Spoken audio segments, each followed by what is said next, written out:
Bismillahirrahmanirrahim. Assalamualaikum warahmatullahi wabarakatuh. Alhamdulillahi rabbil alamin. Wassalatu wassalamu ala rasulillahil karim, nabiyyina wa sayyidina Muhammadin wa ala alihi wa sahbihi ajma'in, wa ba'd. Saudara-saudariku dimanapun berada, alhamdulillah kita sangat bersyukur pada Allah Subhanahu wa ta'ala masih diberikan kesempatan untuk menjalani ibadah siam Ramadan dan telah memasuki pekan kedua dengan izin Allah Subhanahu wa ta'ala. Semoga seluruh rangkaian ibadah yang telah kita tunaikan sampai detik ini berkenan diterima oleh Allah Subhanahu wa ta'ala dengan penerimaan terbaik insyaallah. Teman-teman dimanapun berada, seperti telah kita ulas di pertemuan yang lalu, bahwa di antara rangkaian ayat puasa yang sekaligus memberikan potret insan beriman dalam menjalani rangkaian kegiatan puasa dan melekatkan hukum-hukum terkait di dalamnya, terdapat satu ayat yang memberikan kesan permohonan mendalam dari setiap insan beriman, khususnya yang tengah berpuasa, untuk berdoa memohonkan segala hal terkait kebutuhan dunia akhiratnya. Itulah sebabnya satu di antara rangkaian ayat puasa di Al-Baqarah ayat 183 sampai 187 itu kita temukan di ayat 186 menyampaikan, menjelaskan, menginformasikan tentang kepentingan kita berdoa pada Allah Subhanahu wa ta'ala.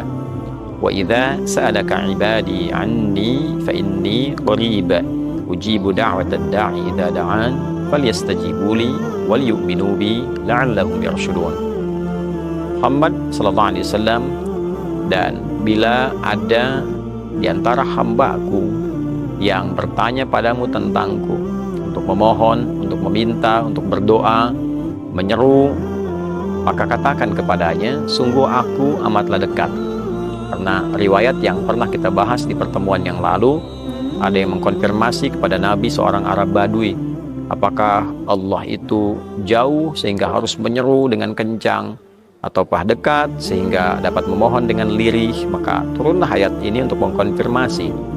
Pada intinya, teori dan kaidah di dalam ilmu Al-Quran di subtopik Asbabun Nuzul mengatakan, al-ibratu bi'umumil lafzi la bi khususis sababi.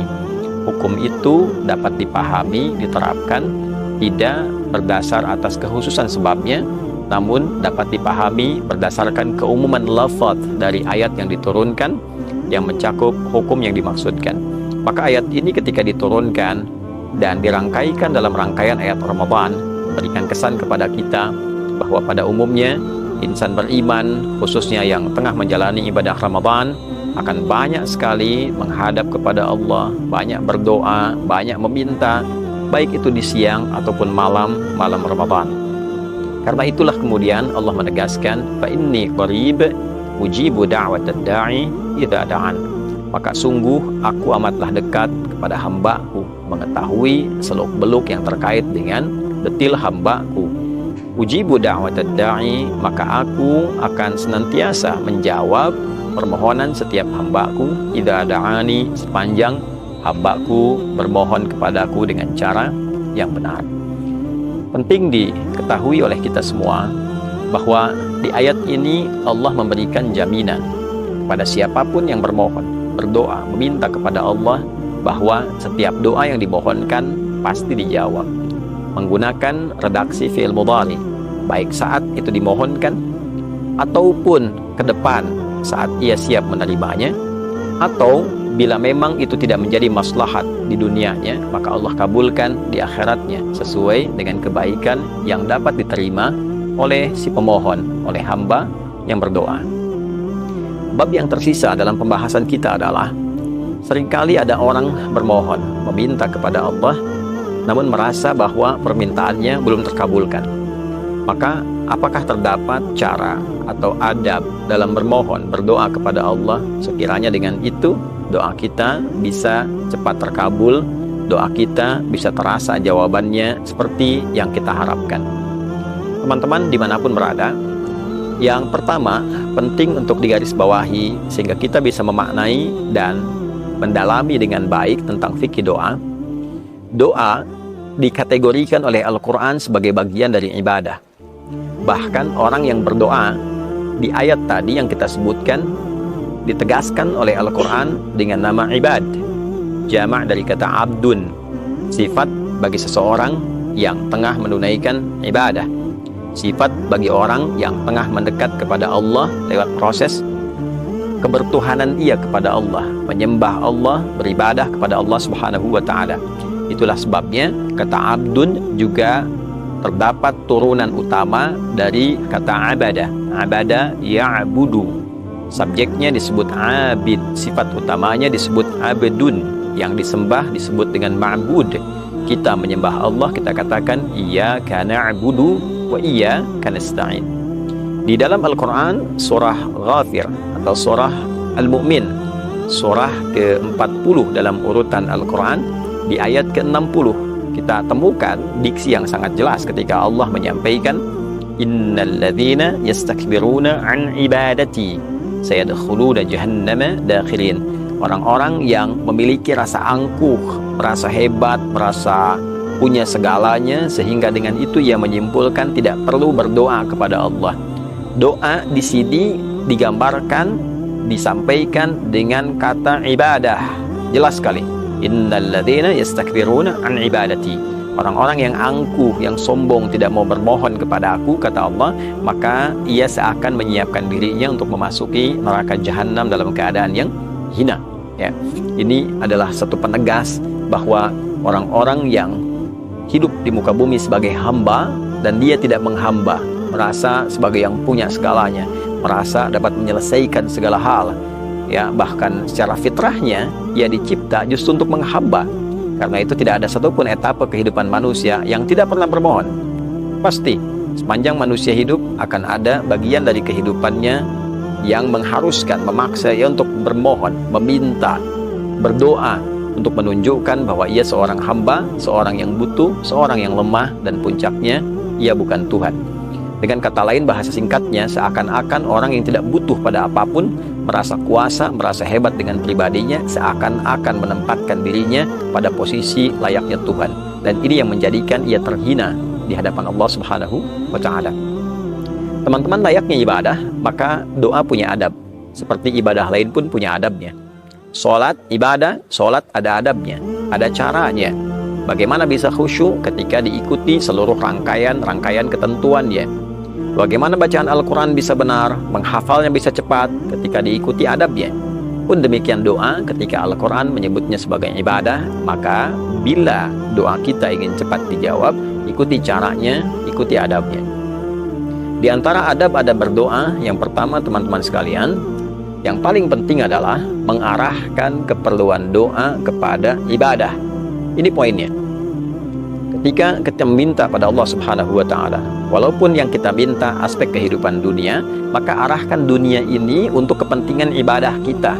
Cara utama yang paling cepat mengabulkan doa yang kita mohonkan. Contohnya begitu banyak di dalam Al-Quran, seperti doanya Nabi Zakaria alaihi salam ketika bermohon kepada Allah meminta keturunan. Maka beliau memohon, diabadikan di Quran surat Maryam itu, ya, dengan mengatakan, ya Allah, ini fisikku telah mulai letih, rambutku telah memutih, washta'ala ra'su syaiba walam akum bidu'aika syaqiyya, dan aku tidak putus berdoa kepadamu ya Allah. Untuk apa? Ya, tujuannya adalah yarithuni wa yarithu ala Ya'qub, untuk bisa mewarisi dakwah yang aku turunkan, yang ditugaskan aku untuk berdakwah, mengajak manusia pada kebaikan, untuk beribadah kepadamu. Ya Allah, bukan sekadar aku minta keturunan karena orang lain pun meminta, tapi aku menginginkan keturunan ini agar niat ibadahku dalam berdakwah bisa diteruskan. Nah, ini bermohon dengan mengarahkan kepentingan kita kepada aspek ibadah. Pun demikian Nabi Ibrahim alaihissalam ketika memohon kepada Allah diberikan keturunan, maka hal pertama yang beliau mintakan, liyuqimus shalah, supaya mereka menegakkan sholat ya Allah. Ada keturunan yang meneruskan ibadah yang telah aku lakukan, untuk menegakkan sholat, untuk bisa berdakwah berma'ruf nahi mungkar, untuk mendekat kepadamu. Jadi kalau secara spesifik kita minta tentang urusan dunia kita, maka yang pertama, jadikan dunia sebagai wasilah ibadah. Ya Allah, selama ini hamba sholat, selama ini hamba baca Al-Quran, namun selama ini hamba belum mampu untuk berzakat. Berikan kemampuan pada hamba, ya Allah, hamba mohon selama hidup agar bisa berzakat. Jadi pada sesungguhnya Anda meminta bagian dari zakat itu ada bagian dunianya. Kalau Anda mendapatkan 1 juta, bukankah di situ Anda bisa keluarkan misalnya 25.000 rupiah? Anda diberikan misal 1 miliar, maka ada kesempatan berzakat 25 juta. Anda minta zakat 25 juta, tapi Anda mendapatkan bagian dunia 975 juta yang diolah dengan cara yang halal dan benar. Arahkan kepentingan dunia menjadi wasilah akhirat. Itu poin pertamanya. Yang kedua, adab yang kedua, diupayakan berdoa kepada Allah dalam keadaan yang suci dan bersih. Bukan sekedar berwudu, tapi makanannya bersih, minumannya bersih, pakaiannya bersih. Bersih dari apa? Bersih dari segala yang haram. Bersih dari segala yang haram. Nabi SAW dalam salah satu hadis yang viral didokumentasikan oleh Imam Muslim pernah menyampaikan, atau kama qala sallallahu alaihi wasallam, beliau menyebutkan seseorang yang menempuh perjalanan yang panjang dan jauh untuk bisa bermohon kepada Allah. Ia menghadirkan berbagai macam instrumen yang mempercepat terkabulnya doa. Umma dzakara rajula, lalu Nabi mengisahkan seorang lelaki asy'atha aghbara, menempuh perjalanan panjang, yutilus safara, ya, kemudian asy'atha aghbara, sampai ia terpenuhi debu, ya, artinya dia menunjukkan kesungguhan dia untuk berdoa, ya, doa dalam safar cepat terkabul. Yamuddu yadayhi ilas sama, dia mengangkat tangannya ke langit, artinya dia memohon, ya, doa yang mengangkat tangan mempercepat terkabulnya doa. Kemudian yang ketiga adalah fayaqulu ya Rabb ya Rabb, dan dia mengawali dengan al-asmaul husna, meminta dengan nama Allah yang berjanji dengan itu akan memberi. Ya, qalu bala syahidna, ketika kita mengatakan kami setuju ya Allah, ya, menetapkan kau sebagai Tuhan yang akan merawat, membimbing, mengabulkan doa kami. Alastu bi rabbikum, Rabb kalimatnya. Itulah rahasianya kenapa dalam setiap doa sering kita menggunakan kata Rabb. Rabbana zalamna anfusana, Rabbana atina fid dunya hasanah, dan seterusnya. Dan orang ini mengatakan ya Rabb, ya Rabb. Apa komentar Nabi terhadap pernyataan dan perilaku orang ini? Nabi mengatakan anna yustajabu lidzalik, atau kama qala sallallahu alaihi wasallam. Bagaimana doanya bisa dijawab? Famat'amu haram, mashrabu haram, makanannya haram, minumannya haram, malbasu haram, pakaiannya haram, wa ghudhiya biharamin, dan perangkat hidupnya haram. Jadi ternyata yang haram itu bisa menghambat doa. Ya, doa itu baik, doa itu suci, maka perbuatan-perbuatan haram menjadi penghambat hadirnya doa, karena yang baik tidak akan mungkin menembus kepada sesuatu yang kurang baik. Maka bersihkan diri kita, berwudu dengan baik, pakaian seadanya, sederhana, sebaik-baik, yang penting halal, yang penting makanan halal, memohon kepada Allah, maka doa yang kita mohonkan boleh jadi tidak terhijab antara permohonan dengan jawaban. Pun demikian teman-teman, di antara cara kita berdoa, adab kita berdoa, yang paling penting adalah mengikhlaskan doa kita untuk mendapatkan ridha Allah Subhanahu wa ta'ala. Bukan memaksa jawaban kepada apa yang kita inginkan, tapi menyerahkan apa yang kita mohonkan kepada apa yang Allah inginkan. Itu poin utamanya. Karena Allah hanya mengabulkan apa yang kita butuhkan, bukan apa yang kita inginkan. Itu catatannya.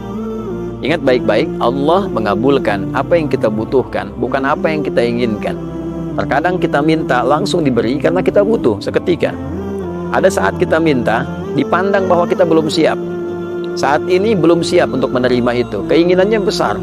Sering saya ilustrasikan, ada anak kecil 5 tahun, dia ingin dibelikan motor. Motor yang besar, motor yang kadang suka dipakai orang dewasa. Orang tuanya mampu, tapi orang tua menilai belum layak dia mengendarai ini. Belum ada kemampuan. Kalaupun terlihat bisa mencelakai dirinya atau orang lain, maka ditunggu sampai dia dewasa, disimpankan uangnya, disimpankan potensi untuk membelinya, supaya saat dia mampu, lalu kemudian diberikan apa yang dia inginkan itu. Ada yang ketiga, diganti dengan apa yang dibutuhkan, bukan apa yang diinginkan. Seorang anak sakit, meminta dibelikan jeruk.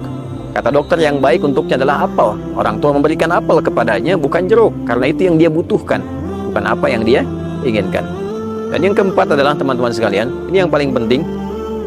Bagian terpenting di ujung ayat 186 itu adalah falyastajibuli wal yu'minu bi la'allahum yarshudun. Kalau ingin cepat dijawab, kata Allah sendiri, falyastajibuli, maka jawab juga seruanku dengan cepat. Allah panggil sholat, datang cepat. Bahkan sebelum waktunya kita siap-siap. Allah minta kita puasa dengan baik, lakukan dengan baik. Disuruh, lakukan. Siap-siap, kerjakan. Orang yang cepat merespon seruan Allah, betapa cepat juga Allah Subhanahu wa Ta'ala merespon apa yang dia inginkan. Bahkan terkadang ada orang yang belum minta, Allah sudah siapkan kebutuhannya. Yang terakhir, yang kelima, bagian terpenting dari itu semua adalah menjadikan diri kita selalu terpelihara dalam ketaatan kepada Allah Subhanahu wa Ta'ala.